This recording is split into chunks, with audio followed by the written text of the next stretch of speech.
And we're back. Alright, so we found two of these little thingamaboobers. Hey Junpei, the tile you got. You think maybe you're supposed to put it in one of these empty spaces? I mean, the pattern does look kind of the same, doesn't it? He's right. I think so too. But if that's the case, you're gonna need to collect all three tiles, right? Don't you think we should collect all of them before you start putting them in? Yep, we need at least one more tile. What's up? You're going back already? Oh wait, no. There's... crap, I forgot to go to the bathroom.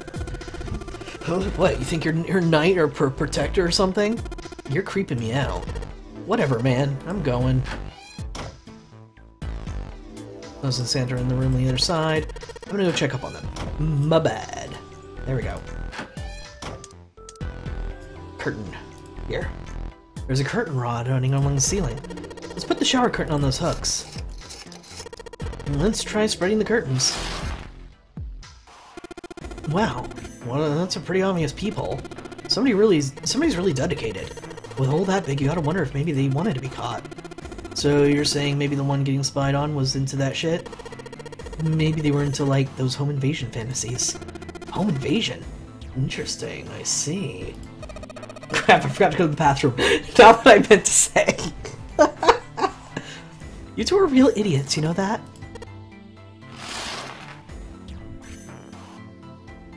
There's a shower curtain hanging from the bar on the ceiling. Wait, I want to, like, look through the hole. Wall covered in small square tiles. They've all got geometric shapes in them. Whoa, look! Junpei! There's a mushroom growing out of the wall! That's a shower head. You're an idiot! That's a shower knob. I tried turning it, but no water comes out. That thing's a little shelf is for putting soap on. Wall covered in small square tiles. They've all got geometric shapes on them. Let's try spreading the curtains. There's a hole in the curtain. If I look at it from a ways back, I can see a single tile. Alright, from here we can see what the tile is. And it looks like it's 5th from the top. I'm gonna write this down. 5th from top. 3rd from right. 3rd from right. Okay. Might as well put it back.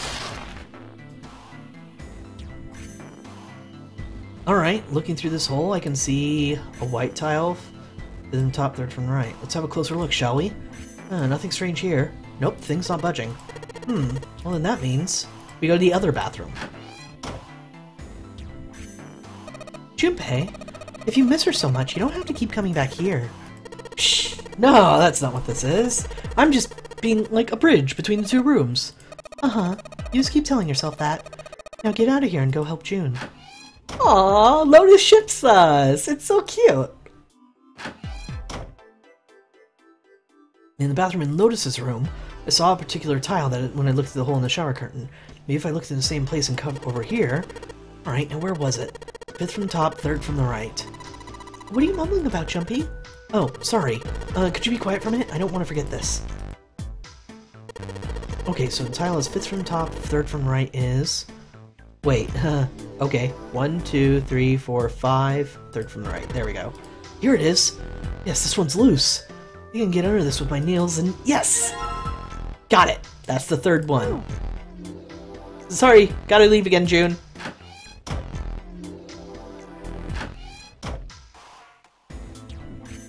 There's a tile in the frame. So I guess I'm supposed to put tiles in the empty spaces. Alright, I'm gonna give it a shot. Oh, goody!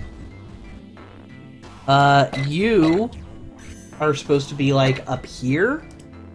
Like that? Oh, well, that was easy.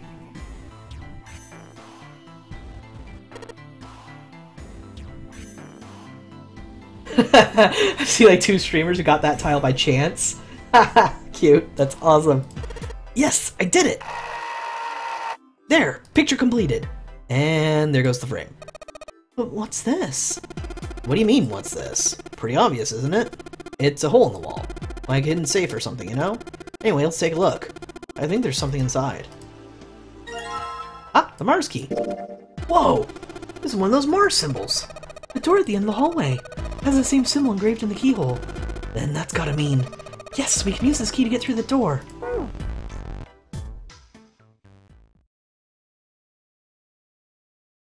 Could you be quiet for a minute? Leaves the room immediately. You pick Funyaripa when you get the choice. Okay. Junpei messed around a bit with the key in the hand he had and looked blankly at the picture he slid down. What's the deal with this picture anyway? Santa had only been mumbling to himself, but it drew Lotus's attention. She looked at the picture and paused. I think I've seen this picture before. Where? In a book. There's a British biochemist named Sheldrake. He has a rather interesting theory. I saw this picture in his book. What's this interesting theory? Morphogenic field, which relies on the theory of morphic resonance. Man, I can't deal with this. Just listening to you talk about it is giving me a headache. Santa put his hands on his head as though he were in great pain. Lotus merely arched an eyebrow in his direction and continued. It's not a difficult concept to grasp. In essence, he states the shapes of living organisms and their behavioral patterns are transmitted through a field not visible to the eye. Oh, she discussed this before in our other playthrough. Which part of it isn't difficult exactly? Lotus did not look pleased. Alright, how about this? Theory of the telepathic mechanism. Telepathy? Yes, telepathy. Well, perhaps not exactly telepathy, but it is close enough for a simple approximation. Santa suddenly burst into laughter. Are you serious? Telepathy? Who do you think we are? Kids from the 70s? I can't believe someone would actually do serious research on something like that. Yes, I agree. Lotus's response was surprisingly curt. Junpei had expected at least some conflict. I read the book, but I can hardly say I understood it. I'm in no position to defend or condemn anything he's said. It's probably just something latching onto a statistical outlier from one study and turning into a ridiculous theory. Yeah, the thing with the wireless brain. That's definitely what's going on here. There's no scientific merit to any of it, I'm sure. But even so, Anyway, I saw a picture like that in his book. Lotus indicated the picture they'd all been looking at. I love that they bring up theories like morphogenic field, even though they only have 9 hours of time. Yeah! Lotus, after a moment, she walked up to the strange picture, examined it, and spoke. Hey, what do you think this picture looks like? Santa answered first. What do you mean? Isn't it just, like, abstract or something like that? Just black and white scribbles. There's no meaning there. That's it. What about you, Junpei? Does it look like anything to you? I guess it looks like... Funyaripa! Sure! A Funyaripa? See, I mean, it totally looks like one. Here and here. Made parts of the picture that looks exactly like the other parts. It's worth it to at least think about it. Yeah, but I mean, in the context of the story point, it doesn't make sense that they're talking about this. After 3 seconds of silence, Lotus looked at Junpei. What the hell is a Funyaripa? What do you mean, what the hell's a Funyaripa? You mean, you don't know? How the hell would I know? How would you not know? It's practically blasphemous. Say you're sorry. Apologize to the Funyaripa. Goodness, you're such a rude woman. After 3 seconds of awkward silence went by, Lotus opened her mouth and she shook. Junpei, are you just screwing around? Forget it. I'm just gonna tell you. This is a dog. See? Like this. So that's the meme? You don't know what Funyaripa is? Blasphemy! Lotus pointed out parts of the picture and eventually a dog took shape in them. Oh! It totally is a dog! Huh. It looked as though she had a point. Yeah, I can see it now. Interesting. It was a dog. Santa also nodded in agreement. So? Now we know what the picture of, but I don't see how that helps us. Lotus nodded and began to speak. A TV show from Great Britain did an experiment once. They took 2 similar pictures. Both of them were difficult to identify initially, but once you'd figured out the answer, you couldn't see it as anything else. This is also very true. Your perception can really color something, and when you make that connection, it's really hard to break the connection. It's a pretty simple reasoning thing. Now you won't be able to see it as anything but a dog. Yeah, that's pretty much it. That's exactly what they're saying. The first picture was a woman wearing a hat. The other one, well, to make it easier, let's just say it was this picture of a dog. So, their experiment First, they sent a picture to other parts of the world where British radio and television didn't reach. To Ireland, the US, Africa, Europe, etc. In each country, they gathered a number of test subjects. All in all, there were roughly 1,000 people. Those 1,000 people were shown the two pictures and asked, "What does this picture look like to you?" The results in and of themselves were not terribly interesting. 9.2% of the people saw the lady in the lady picture. 3.9% saw the dog in the dog picture. Then 2 days later, they broadcast a new show. During the 30-minute show, they broadcast a dog picture and its solution. The audience was estimated to be 200,000 people. After the broadcast, it would be assumed that the number of people who knew the solution to the dog picture now totaled over 200,000 people. You somehow Googled Funny and Rimpa for choosing the answer, and they were the only pictures of this painting because 999 is the only thing that ever mentions Funny and Rimpa. She was like, oh, alright, guess this is a Funny and Rimpa, and chose it. That's so cool. After another 2 days had passed, they gathered a number of research subjects from areas where British TV and radio did not exist. This time, they were only able to find a sample of roughly 850 people. Naturally, none of them were people who had participated in the first test. They were, however, given the same test and the same two pictures. The results were shocking. 10% of the people saw the lady in the lady picture. The previous test had yielded 9.2% success rate. The change was not statistically significant. The dog picture, however, produced a very different result. The percentage of people able to successfully find the dog grew from 3.9 to 6.8, a very significant increase. So, do you understand? Do you realize the significance of this experiment? There was no way the second group could have seen the picture. They lived far away from Britain and couldn't have seen the picture. But even so, it was only the success rate for the dog picture that went up.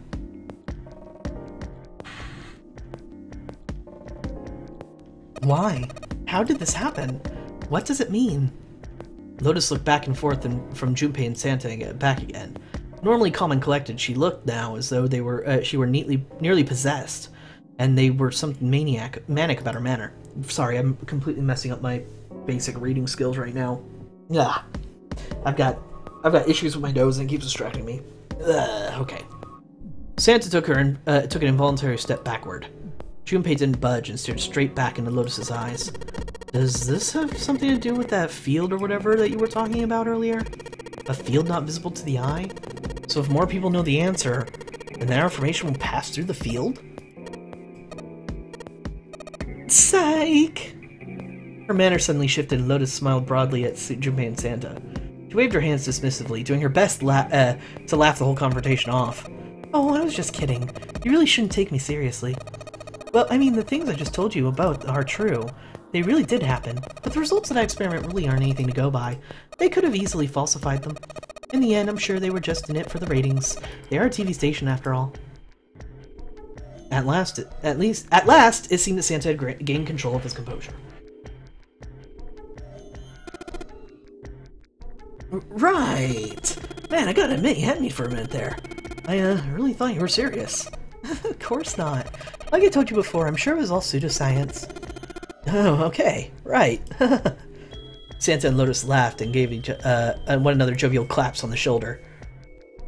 Junpei, however, didn't feel so much like laughing. Something felt wrong. Unclear. Alright, enough nonsense. We've got the key, let's get out of here.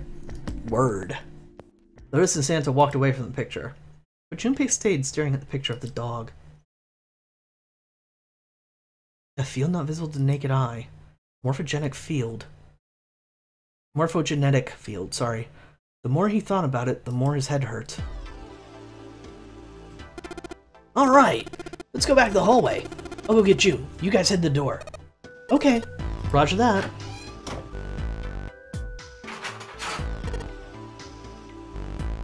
Yes! It unlocked. Good job, Junpei. Good, now we can get going.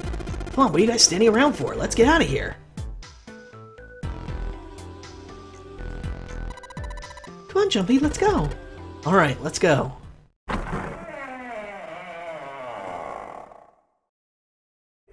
See you later, Sigma Zero. We found it. Our way out.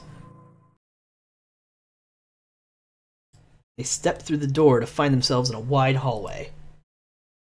Junpei, June, Lotus, and Santa stopped for a moment and looked at their surroundings. A short distance away, a metal grate extended across the width of the hallway. They took hold and shook, but it refused to move. Nearby was a pair of elevators. It took only a few button presses to determine the elevators would not respond to their efforts. Alright, so I'm going to actually write down what doors we've been through. So we've been through 5. Check. 4. Check. 9 at the very end of the game. Check. I don't remember exactly which ones the other ones were, but I'm pretty sure it'll come back to me when we get there. They would only assume the elevators were not powered. There was only one door left. Well, looks like we don't have any choice. Yeah. Sure does. It sure does. Well then, let's open it.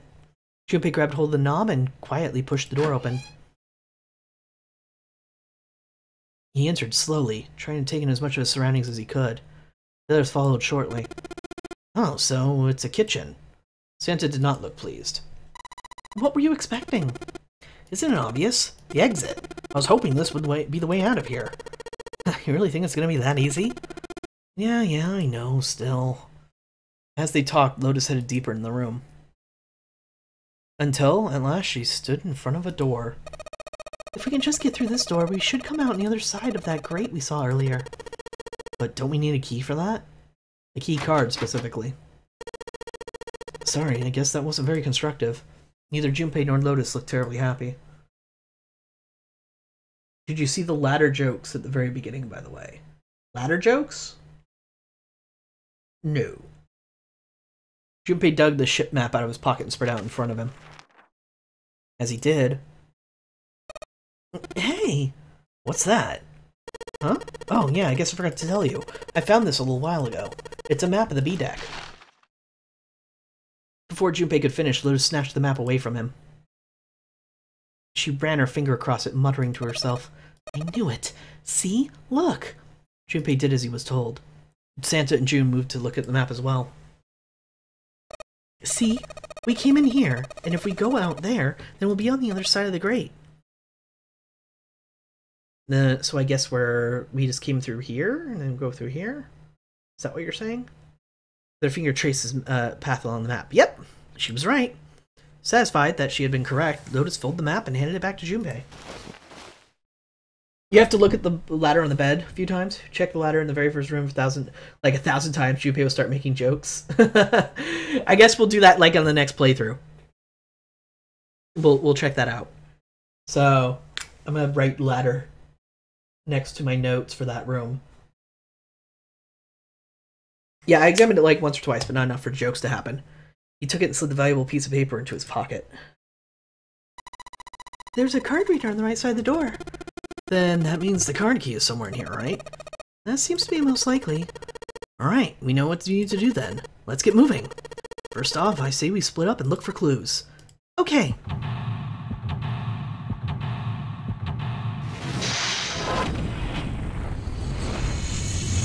Seek a way out. Alright. Switch these again. These 9 plates look really expensive. They're plates for appetizers. Remember, appetizers usually come on square plates. Okay, well, excuse me, princess. Really? A Legend of Zelda reference? Actually, it was a Captain NES, or Captain Nintendo. Captain N, right, Captain N reference. The voucher, it says appetizer 9, meat dish 10, soup A, seafood dish F. I'm gonna write that down. That sounds important. Oh goodness, these are a lot of notes. And I did write down the LLR. Good job, me. Alright. App 9. Meat 10. Soup A. Seafood F. Have you doing the jingles now? It's all your faults. 1, 2, 3. There's 10 of them. If you flip these over, they look like hats. The middle is super deep for a plate. They're soup plates. They're made that way so the soup doesn't spill. If we ever get out of here, you should treat yourself to a nice dinner out. It makes you think a poor college student has the money to do something like that. I think there are 15 of these plates. I'm assuming there's for seafood. How the hell can you tell that? They look just like any other plate from 99-cent store. 15, huh? Writing that down. If you ever take a lady out to dinner, you're going to embarrass yourself. I feel sorry for June. What? Why the hell are you bringing up June? The lady doth protest too much, methinks. You are not terribly subtle. I love it! She ships them so hard. You give me bowls, you silly woman. There's a bunch of little wavy ridges on this plate. Your plate's meant for serving meat. Ah, you really are ignorant, aren't you? Come on, it's not like I need to know this crap. Jeez. It's a tank with a pipe coming out of it. Nothing really so special about it. The countertop. Got a rolling pin and a colander. Nothing useful, in other words. Oh, you like this game? Well, naturally you want to see every ending ever. Yeah, that's YouTube for you. Ooh, okay. Buttons and stuff. An iron oven. It looks pretty heavy duty. It's probably industrial quality. I bet you could cook anything with this. Anyway, let's have a look inside. Damn, I knew it. It's locked. All we got here is a pot and a frying pan. Oh, and a pressure cooker. Well, I guess you could use some of these as weapons. What kind of an idiot are you? You're gonna run around holding that thing while you're looking for a dead? Hey man, it was just a joke. Why are you so serious? Did the picture look like Funny Rimpa? No. We haven't seen the true ending. What's going on here?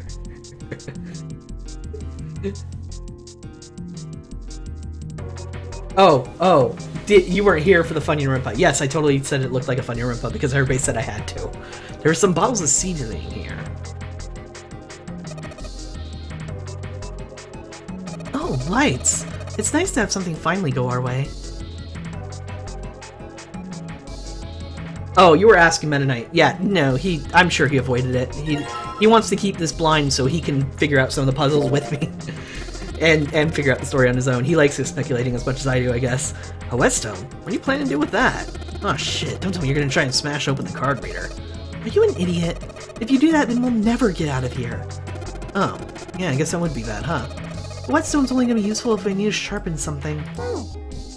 My dad's actually got something that works like a whetstone. It's actually a really cool little device. It's got a little plastic part that you hold onto like the edge of a desk, and then it's just got two metal rods that stick out at an X, and then you just run the knife through where they meet, and it sharpens them up super nice. It's really cool, really portable, and really useful. Maybe this table is for preparing food. There are plates everywhere. Trash can. Nothing inside of it. Well, better than being full of rotten food, I suppose. Damn it, there's nothing in here. Hey Santa, digging through the trash really suits you. What the hell did you say? Listen, lady, I did you a favor. I knew you'd just piss and moan, so I did it for you. Oh my, I don't recall asking you to do anything. Ugh, I had to throttle you. Excuse me. Does it feel colder in here?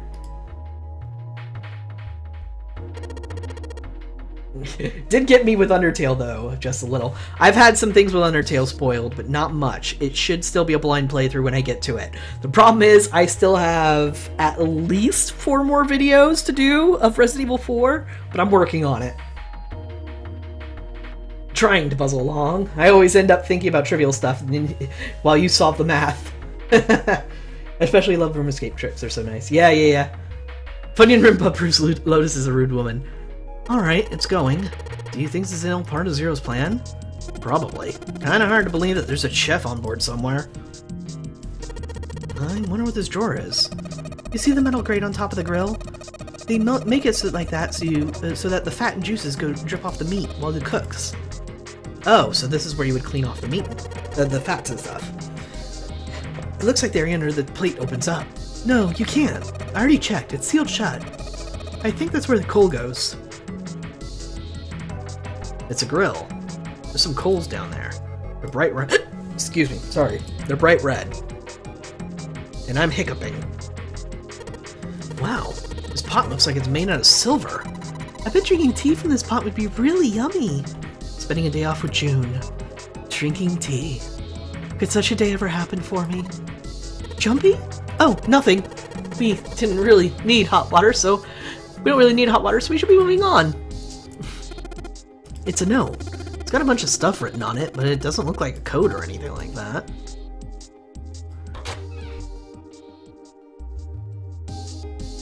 Next on the to-do list, elevator scene. The shelf has a white cloth on it. There's so much stuff in here. A lot of cans. This is probably the pantry. Cheese! And there's something behind this cheese, it looks like. Hey, there's something behind the cheese. You're right. Why don't we move some of the cheese? Alright, guys, time to move it. June and I need to look behind you. There's a little green bottle back there. Bottle of oil. Oh, look, cooking oil. You could probably use this to make something slippery. There's milk in here. Milk in an iron barrel. Judging by the rust, it's probably really old. Maybe we shouldn't open it up. I don't think it'd be a pretty sight. Aww, but I love milk. A light for the pantry. It looks like some kind of large tin container. Well, it's empty. Cans lining every shelf in here. Wooden box in the second row, though. Oh, let's look at that. Ooh, a knife. A rusty knife. I don't think we'll be able to use it while it's like this. The knife seemed important, Junpei thought, but it wasn't going to be much use the way it was. It's futile. Futile? You know, a waste. Useless. Pointless. Oh. Any particular reason you wanted to bring that up? Oh, no reason, really. I was just thinking about futility. Really? Junpei, Clive Eva. Can't get over how cute these two are together. It really is true. She wasn't making much sense. Junpei tried rephrasing his question. Why were you thinking about futility? At last she answered. Well, it has something to do with the Titanic. The Titanic? Yep. Have you ever heard the story that the sinking Titanic was predicted? No, I haven't. No, I haven't. What is it? In 1892, 14 years before the Titanic sank, a novel was published. It was called Futility. It was written by an American novelist named Morgan Robinson. A story about a big cruise ship colliding with an iceberg and sinking. Of course, if that was the only similarity, there wouldn't be any reason to mention it. It wasn't, though. The name of the ship, its nationality, course, departure time, size, displacement, maximum speed, number of passengers and crew, the number of lifeboats, even the location of the accident itself and the cause, and the location of the damage. Everything matches the Titanic almost exactly. She's part of the Borg? What? No, no. It was almost as if he'd been seen the whole thing happen. But this book was written 14 years before the Titanic sank. But that's not all. It wasn't just futility that predicted the sinking of the Titanic. There were two other similar stories, written by a man named William Thomas Stead. Both of them were before the accident. One in 1886 and one in 1892. Stead wrote two stories that had striking similarities to the Titanic disaster. In one, two ships collided and many of the passengers died because there weren't enough lifeboats. In the other, a ship collided with an iceberg and sank. I don't know, I mean, I'll give it to you, it seems a little weird, but I'm pretty sure it wasn't too uncommon for ships to hit icebergs back in the day. Or even other ships. Right, I knew you'd say that. But what if Stead had some sort of special powers? Be more specific, what if he had the ability to do automatic writing? What? Automatic writing? Wait, are you talking about that thing where someone says they're possessed by a spirit, and then they write a bunch of stuff without knowing what they're writing? Yes! What do you mean, yes? That stuff's a load of bull! But Jumpy, you said you believe in curses. Come on, that's totally different. Okay, so let's say, hypothetically, that automatic writing isn't a total load. These guys still couldn't have predicted the sinking of the Titanic. When the Stead dude wrote his thing, nobody had died on the Titanic yet. So if automatic writing is about being possessed by spirits of dead people, who the hell possessed him so he could write that stuff? That's not it. What's not it? Stead wasn't possessed by his spirit. He was doing the possessing. What are you smoking? And can I have some? William Thomas Stead was a passenger on the Titanic. He just wrote down what he saw with his own eyes, 20 years before it happened. He decided it was probably best to say nothing. What June was saying was insane and utterly absurd. If he tried to take what she was saying seriously, he'd go mad. Junpei smiled uncomfortably. Well, why don't we talk about this some other time, okay? Huh? But... Her voice trailed off and she glanced at the floor, troubled. Tap, tap. Junpei tapped June gently on the shoulder and awkwardly reached around her to pick up the knife from the box. Maybe I'll use the whetstone to sharpen the knife. The blade of the knife is getting sharper by the second. Should be able to cut something pretty good with this. Like a person? Wow, it's so shiny. Did you sharpen it, Jumpy? Yep. Now we can use it to cut something soft.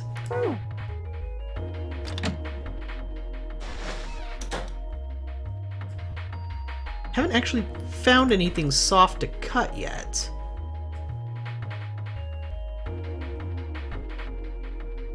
A sink. Still got water in it. There's a couple of plates in here, but I don't think they're going to help us much. Oh, countertop. There's a rolling pin and colander here. Nothing useful. Oops, I meant to click the...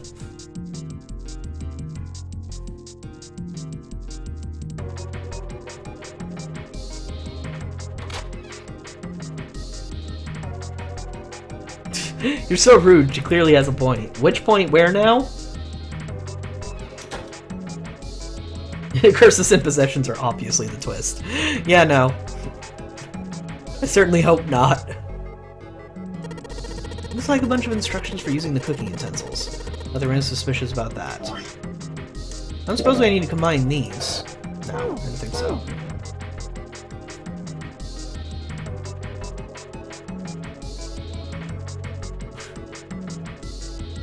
Twist says number 9 is cursed. It might as well be! And it's a card reader. Since the light's red, I figure it's probably still locked. The key card for it's gonna be around here somewhere. Let's go find it. Damn, it didn't work. It doesn't matter how many times you try it. This door isn't gonna open until we've solved all the puzzles in this room. I'm sure this is all part of Zero's plan. I just can't imagine what its motives could be. This is the door we came in through. It's not locked, so we could go back out, but what's the point, right? All that's out there is an iron gate and a dead-end hallway. Yep. Might as well be locked for all the good going back out there would do.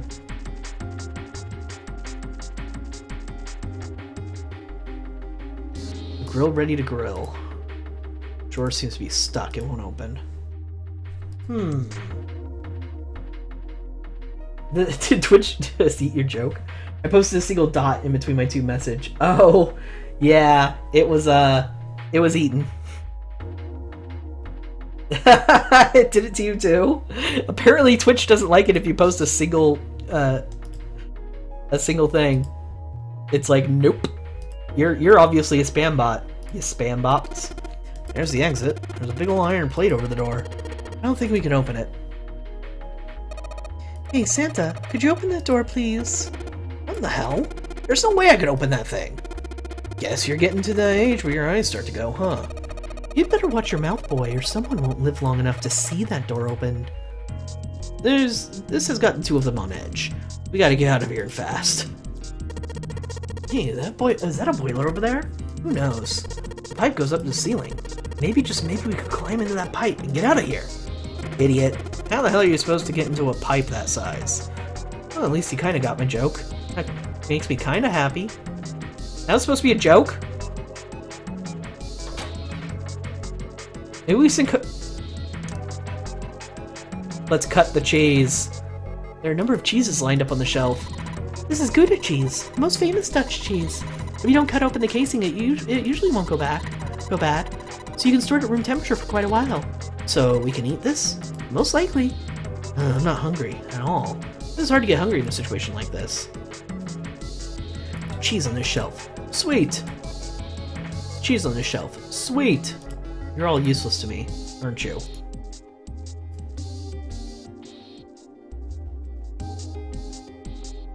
Barrel of milk. Cans lining every shelf. Wooden box in the second row, though. Got that. So, what am I supposed to do, then? This looks like a serving table. I would imagine food is put here after it's prepared so the waiters and waitresses can take out on customers. But something doesn't seem right here. Why are there so many plates? There's a voucher at the end of the counter. This voucher doesn't match the number of plates on the table.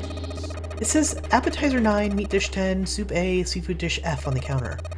And the plates on the table are 9, 16, 10, 15. Maybe they're using hexadecimal here. And hexadecimal it's a number system that goes 8, 9, A, B, C, D, E, F, 10, 11. You're familiar with base 10, right? That's the normal system of numbers. The base 10 equivalent for hexadecimal numbers would go like this. A equals 10, B equals 11. Okay, so if that's the case, then we need 10 soup and 15 seafood. It's a lot of plates because it's a busy ship. Stop goofing around and just cut the cheese. Cut to the cheese. Cute. And 10 equals 16. The 10 becomes 16 in base 10. Oh, so that would be that 16. So in base 10, there's the right number of plates.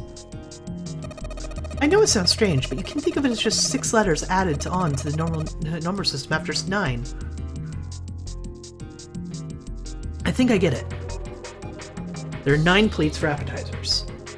9 is 9, even in hexadecimal or decimal. There are 10 soup plates. 10 is A in hexadecimal.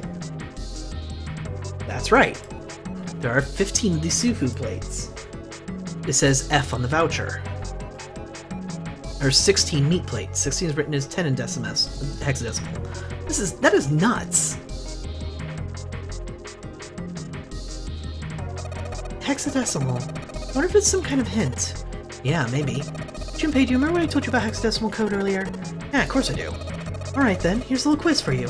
What would 9 plus F be in base 10? That would be... 16? Well, F equals 15, so it would be 24, right? Oh, never mind. Right, in base 10. Does Warlock use hexadecimal? That's right. Good job, you're a fast learner. Oh. I get it.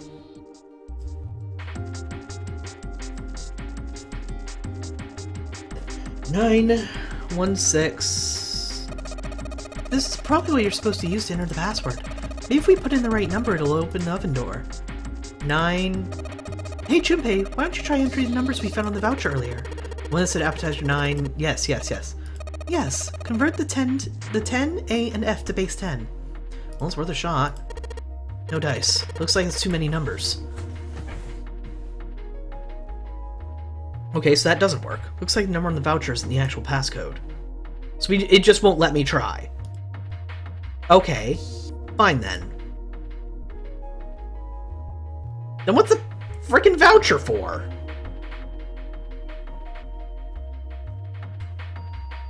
Note here, but it doesn't look like it's very important. Silver pot here.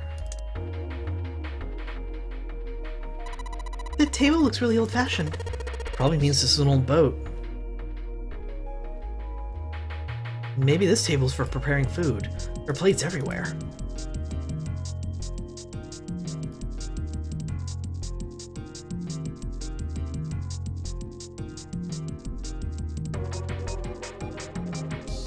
Frying pan and 2 kinds of pots.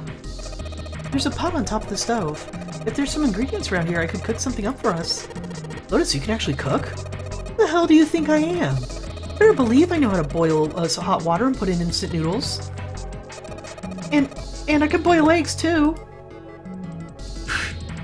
This whole situation doesn't bode well. Yoshkev, I keep warning you. The puns, they hurt. Alright.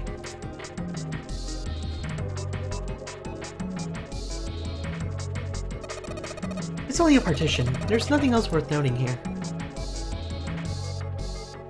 Bunch of lights and lighting up this room.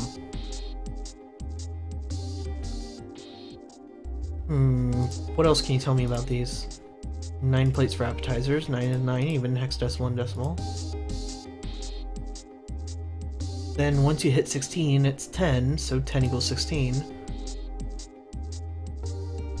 That's how you count in hexadecimal. Sink a way out. I already checked the sink. Sink with water in it. There's a couple of plates in the water.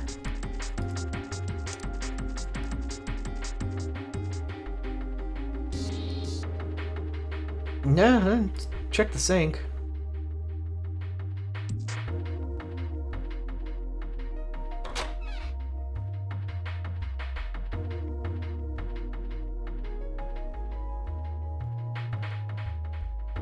don't think there's anything else in here. Oh, I should be swapping these back so you guys can see my movements better. I meant seeing because the boat was going to sink, not a hint. Oh.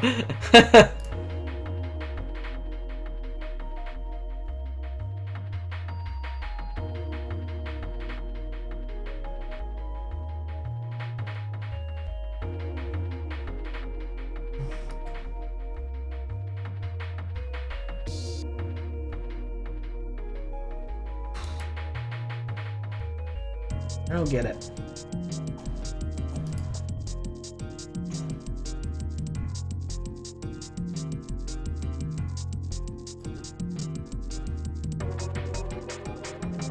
Display area above the buttons.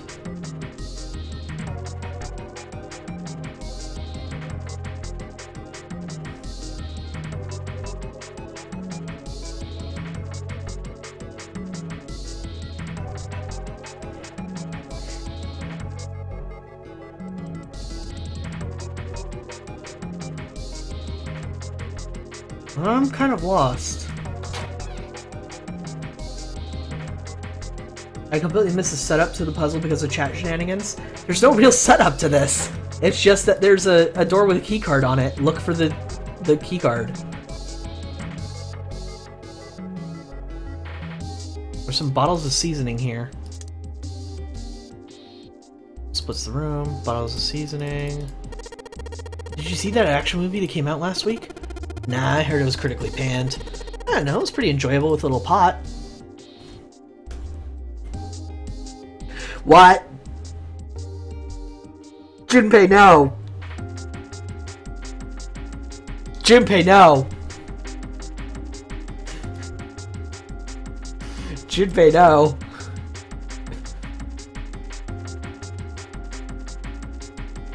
Big bucket made of tin, there's nothing inside. Big bucket made of tin, there's nothing inside.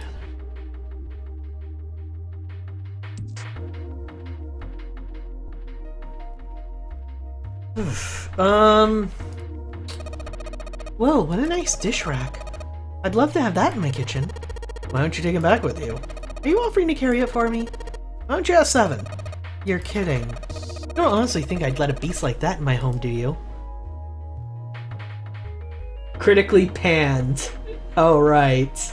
I didn't even catch that one. I only caught the pot comment. They were playing off each other. Good job, guys. I missed it.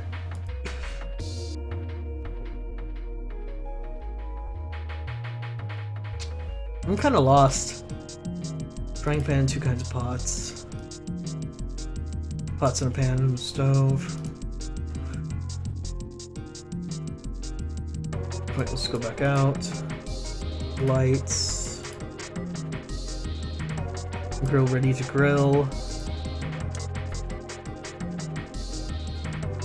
So it's not about heating up the knife.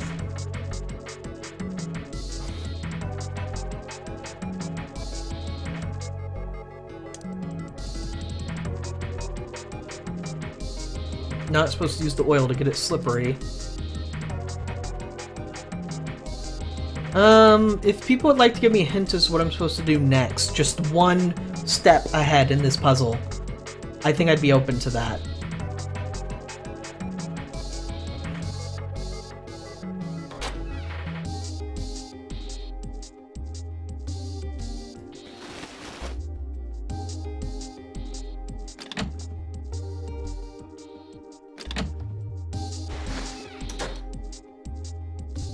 Look at the doors. Oh! Well, I didn't notice this door was an extra door. This bolt is rested in place. It won't budge. Of course! We even put some oil on it. Hey! Just a little bit of oil and... Come on! Come on, you little son of a bitch! Whoa! Yes, got you, little bastard! You did it, Jumpy! You're so smart! I didn't even notice this door this entire time. As Junpei walked in the room, a blast of cold air washed over him. Almost instinctively, he folded his arms tight across his chest, doing what he could to conserve body heat. Ugh, it's cold in here. Wimp. What is this place? Are you blind? It's a freezer. Since his teeth had already begun to chatter. Hardly surprising. The freezer was far too cold for someone dressed as he was. Lotus, however, was even a worse situation. No way! That's way too cold for me! I'll freeze solid in seconds! Sorry, but I'm afraid you'll have to pass on this one. I'm gonna leave the rest to you. And with that, she ran out of the room. As Lotus left, June came in. Whoa, it's really cold in here. White puffs of steam hovered in front of their faces as they talked. Junpei had already started to shiver. Is it just me or does Santa swear a lot? He does, probably more so than most of the other characters. Hey, you don't need to be in here. You had a fever just a little bit ago. You should stay outside. We got this. No, I'm fine. My fever's gone now. But Junpei had scarcely opened his mouth when the thunderous sound of metal upon metal rang from behind them. In unison, they spun around to find that the door had only recently come through was closed. Junpei rushed to the door. Desperately, he grabbed hold of the doorknob. Ow! It was cold. Beyond cold. Nearly touching it was painful. The doorknob had been frozen solid. He quickly deduced that the pipe next to the door had ruptured. It's a locked room within a locked room. Fuck!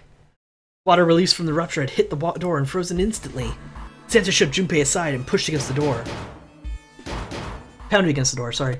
Hey, Lotus! You're out there, right? Open the door! She wasted no time in responding. What do you want? What's going on? The door won't open. Try opening it from that side, please! Fine. If you say so. Hold on. Soon they could hear Lotus on the other side of the door. Then the grunting ceased and they could hear light panting from exertion. It's no use. They won't budge. You've got more people in there. You figure it out. It's like that one chapter in Ghost Trick. It is, actually. Don't spoil stuff for people who haven't played Ghost Trick, though. God damn it. Santa was shaking like a newborn deer. June was hugging herself and was shivering violently. Even Junpei, with the heaviest clothes of any of them, was clearly feeling the cold. With every breath they took, they could feel the cold working its way deeper and deeper into their bodies. Hey! Cat! No. You don't get to be on my lap right now, I'm streaming. Okay, you be a good boy and lay down over there. Anyway, let's find a way out. If we don't get moving, we're gonna be permanent residents. Two heads are better than none. I'm sure we'll figure something out. Yeah, you're right. Again, sorry about that, Cat jumping up and down wherever he wants. You're right. Let's take a look around this room, okay? Right. They pushed in close to one another and began to search. There's some frozen meat up in here. Looks like pork. What's this? Looks like a tag or something. Chunk of pork with a tag in it. Junpei, is there a slip of paper in that meat? I think there's something written here, but I can't read it like this. If we try and pull it out, it'll probably rip. Need to defrost that. Don't think we're gonna be able to do that in this room. Okay, so we're defrosting it first. Dry ice. Dry ice? Can't you make that stuff cause an explosion if you seal it in something that's airtight? Explode? Yeah, didn't you do that in school? You should never underestimate the power of expanding gas. Junpei picked up the dry ice with his sleeve so as to avoid burning himself. Dry ice is just frozen carbon dioxide, right? Yeah, it is. Wonder how warm it has to get in this for it to turn to gas again. Hell if I know. How's that gonna help us anyway? Oh well, I figured I might use it to get out of here. They were about to move on when June spoke up. Carbon dioxide's sublimation point is minus 109 degrees. Any warmer than that and it'll turn to gas. Any lower and it'll become solid. Junpei looked at her dumbfounded. How did you know that? Despite my looks, I'm the the queen of random knowledge. Looks bad to mess up when you're showing off. Oh, so you're cold, you're so cold your mouth's going numb? Yes. What's right? You're just doing that on purpose, aren't you? June giggled and did her best to hide her guilt. At least she was still feeling good enough to joke around, Junpei told herself. Come on, guys. Don't you think this is a little weird? I wonder why it doesn't turn to liquid first. Santa was now shivering at an astounding rate, but his curiosity seemed unaffected. Junpei, however, was not in the mood to discuss science. It did strike Junpei as rather odd. It did seem rather odd to Junpei, and he couldn't help but think about it. June answered, "But it can turn into a liquid. Carbon dioxide turns into a liquid if you put it under high enough pressure. But at 1 atmosphere normal pressure, it won't turn to liquid, right?" "That's right. Instead of melting, it'll do what's called sublimating, and change immediately from a solid state to a gaseous one." See, that is weird. Water is a liquid between 32 degrees and 212 degrees. So why isn't that the case for carbon dioxide? By the way, I'm pretty certain they're using Fahrenheit for all of you Europeans. Stop judging him! Junpei told herself. Did I mix up some of the things? My bad.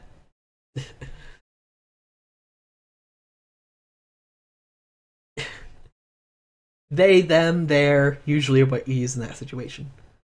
June replied with an answer that stunned both of them. "There's a kind of ice that doesn't turn to liquid when it goes above 32 degrees. I heard about it. Its melting point is 96 degrees. Ice with a melting point of 96 degrees? You mean there's water that freezes at 96 degrees? Yeah, well you could also look at it as ice that won't melt until it's 96 degrees. Water that freezes at 96 degrees. Ice that won't melt until it's 96 degrees. Junpei was cold as hell, but this was too interesting to ignore. He did his best to warm up by rubbing his hands and stamping his feet, and then put the question to June. "So what's this ice with a melting point of 96 degrees called?" "I heard it's called Ice 9. Ice 9? Originally, Ice 9 was a made-up substance invented by a science fiction author. But recently, scientists have discovered that such a substance actually exists." Wait, hold up. So is this thing called Ice 9? Or is it water? Like I said, if it's ice over 96 degrees, it'll be liquid. If it's under that, it'll solidify. They're using Fahrenheit because the game didn't come out in Europe. Yay! They're using Fahrenheit because us stupid Americans ain't gonna put up with your Celsius crap. That's why they're using Fahrenheit. So you could think of it as a polymorph of H2O. Here, think of it like diamonds and graphite. They're both made of carbon, right? But depending on the structure of the crystallization, the hardness and structure are completely different. So you're saying normal water and this Ice 9 are like that? Yep. She wasn't finished. Have you heard of the story about the crystallization of glycerin? For 150 years after the discovery of glycerin, people cooled it, warmed it, and did all sorts of things to it. But after they did, whatever they did, it never crystallized. However, one day in 1920, some glycerin that was en route to England by ship was discovered to have crystallized during the trip. Naturally, scientists worldwide wanted to research this new crystallized form of glycerin and began asking for samples of the seed. A seed is, of course, a sample of the original crystallization substance. With a seed crystal, further crystallization of glycerin would be a simple matter. However, something very strange happened. Not only did the glycerin encouraged by seed crystals begin to crystallize, nearby samples did as well. It didn't end there. After that day, all glycerin in the world began to crystallize naturally when cooled to less than 64 degrees. Before that day, no matter how glycerin was cooled, it refused to crystallize. Once the crystallization had begun, it was almost like, how do I put it? It's almost like all the glycerin in the world was communicating in some way that we can't sense. Junpei was honestly impressed, because I'm not going to piss her off.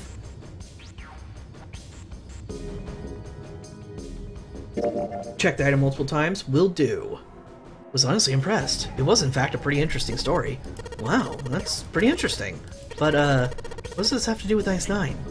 To his surprise, it was Santa, not June, who answered. What she's saying is that it's a lot like Ice 9. What happened, I mean? A minute.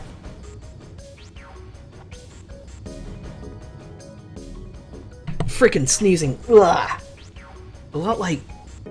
That would be bad. If water everywhere started freezing at 96 degrees, man, it'd be the end of the world. Junpei felt that Santa might not be treating the idea of the end of the world with the proper concern.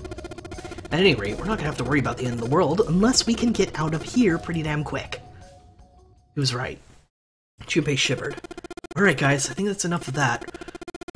Alright guys, I think that's enough of that. I don't think we need to go quite this far off topic. I mean, I know I'm kinda at fault here, but we can't be screwing around anymore. Seriously. I might go by the name Santa right now, but I didn't grow up in Iceland. I friggin' hate the cold. Let's get it cracking, alright? We gotta find a way out of here. Santa stomped off, clearly doing his best to pretend the cold wasn't affecting him. Selfish, isn't he? Thought Junpei to himself. Still, Santa was right, and it was high time that he got back to their search. The story of Ice 9 had him interested, but there'd be time to think about that once they got down to Freezer. Junpei looked at June and nodded, and resumed his search of the room.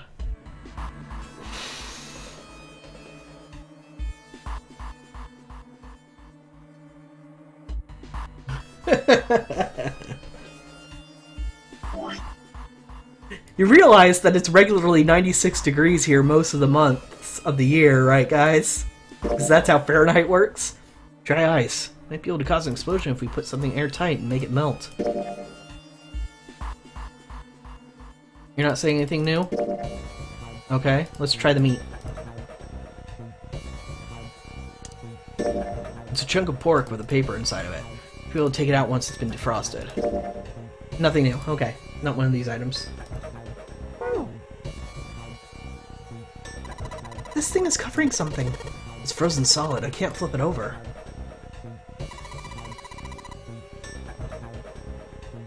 More like un-Fahrenheit. Am I right? Depending on where you live in this country, you know? There's water dripping from this pipe. And it looks like when the pipe burst, the water hit the doorknob and froze in place. This water seems almost warm. Thin pipe. Everything's frozen in here. It doesn't look like there's anything else interesting. Oh, there's something below me. Some sturdy rope. It's a rope. Well, we could use it to attach something to something else, I suppose. Sturdy rope. I could probably tie things together with this. A sturdy rope. I could probably tie things together with this. Not gonna say anything interesting? Okay. There's so much stuff in here. Why don't we take some of it out, Jumpy? A water bottle! A water bottle? Yes, it is. It's an empty water bottle. The neck is pretty small. I don't think I could fit anything very big in there. It's an empty water bottle. Neck is pretty small. I don't think I could fit anything in there. Very big in there. Is there anything else in here that looks useful? Alright. Let's see if we can combine this with this. No? No? Okay.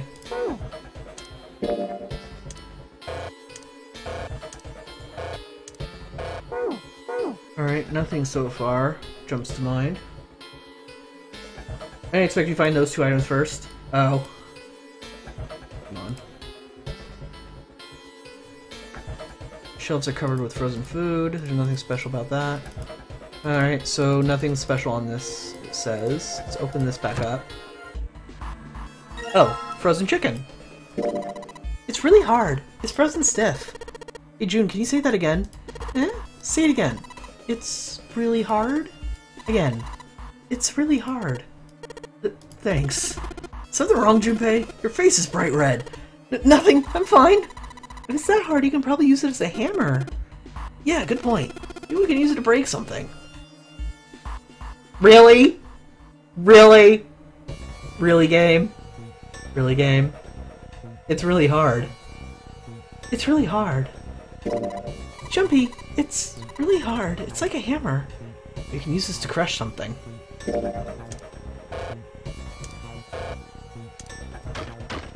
Bashy bashy! Alright, the dry ice is all in pieces now. I'm gonna put these pieces of dry ice in the water bottle. So you put the dry ice in the water bottle, Jumpy. If it explodes, it could probably blast away the ice on the door. Oh, I was supposed to keep doing it? Really, guys? No. That was gonna get really awkward really quickly. Tell you what, if in the future playthroughs we end up in here again, which I'm planning to in the next playthrough, we'll play around with it. I'll make a note of it even. Play with your meat. There! I wrote it down, we can do it next time.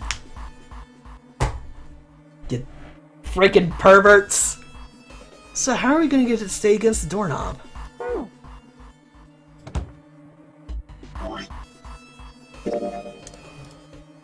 And let's just tie a rope onto here. It's some sort of water bottle bondage. I like it. Warm water dripped from the ruptured pipe near the door. Junpei pulled out the water bottle, filled it with dry ice, let a good amount of water fall in, and quickly sealed it up tight. Makeshift bomb complete.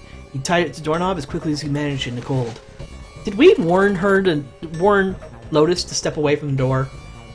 Alright, that's set. So, what do we do now?